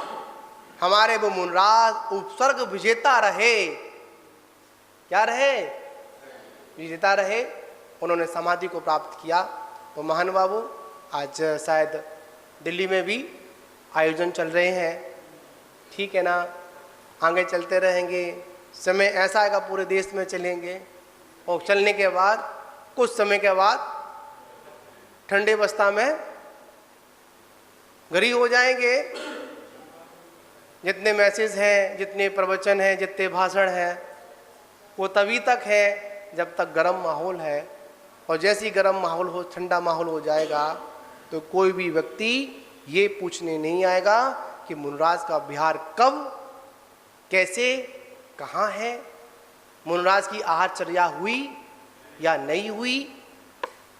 आज जितनी भी सीट्स जो कमेटियां जो बनी हुई हैं, वो कमेटियां उन्हीं साधुओं के पास जाना पसंद करती हैं जहाँ पर बड़ा मंच हो, बड़ी माला हो और बड़ा माइक हो। सामान्य साधुओं के पास कोई भी जाने को तैयार नहीं होता है। तो उन कमेटियों के लोगों से भी कहना चाहते हैं, ये कोई आदेश नहीं है। अगर आपको वास्तविकता में अगर मुनि संरक्षण कमेटी बनाई है, तो समस्त साधुओं को एक बार एक मंच पर बैठा लें। क्या करें? एक बार एक मंच पर बैठा लें, और बैठाने के बाद मुनि की रक्षा कैसे हो, मुनि को क्या क्या दिक्कतें आहार में आती हैं, क्या क्या दिक्कतें विहार में आती हैं, क्या क्या दिक्कतें निवास स्थलों पर आती हैं। अरे महान बाबू, हमारी ये गलत टिप्पणियों के चक्कर में बहुत से लोग तो अपने स्कूलों में भी क्या नहीं देते, रुकने को स्थान नहीं देते हैं। अभी हम लोग आगरा से आ रहे थे सूर्यनगर के लिए, मथुरा से जैसे क्रॉस किया, एक शायद गुरु गोविंद का स्कूल पढ़ता है, वहाँ पर चर्या हमारी वो नहीं थी। स्कूल देने से प्रिंसिपल ने मना कर दिया। क्या कर दिया? मना कर दिया। क्यों कर दिया? जो उन्होंने सोशल मीडिया के माध्यम से मुनिचर्या के बारे में जो हमने सुना ना, जो हमने अपशब्दों का प्रयोग किया, जो हमने गलत गलत बातों को मतलब दिया ना, उससे पता क्या हुआ? मुनियों को रुकने के लिए जगह नहीं मिलती। अब ये स्थितियां समाज की हैं। आज हम सोशल मीडिया पर क्या नहीं कर सकते? अपनी दिगंबर मुद्रा को पोस्ट नहीं कर सकते हैं। समझे ना आप लोग? तुरंत क्या लग जाता? तो बैन लग जाता है। महानुभावों, हम इस पर चर्चा करें, हम कैसे सुधार हो इस पर चर्चाएं करें। मुनि की नाम से कमेटियां बना लेना। कौन सी कमेटी है? मुनि संरक्षण समिति। अरे हमारा संरक्षण तुम लोग क्या करोगे? है? हमारा क्या संरक्षण करोगे? साधुओं से आपका संरक्षण होगा। हम अपनी श्रवण संस्कृति को क्या करें? भैयावृत्ति के माध्यम से, अपने कर्तव्यों के माध्यम से। कल मुझे कुछ सुना रहा था, एक मुनराज ने बड़ी सुंदर एक व्याख्यान दिया, इस विषय पे चल रहा था। आज जैन समाज इतना कमजोर हो गया। क्या? जैन समाज इतना बड़ा कमजोर हो गया। क्या कमजोर हो गया? कि मुनियों की सुरक्षा के लिए सरकार से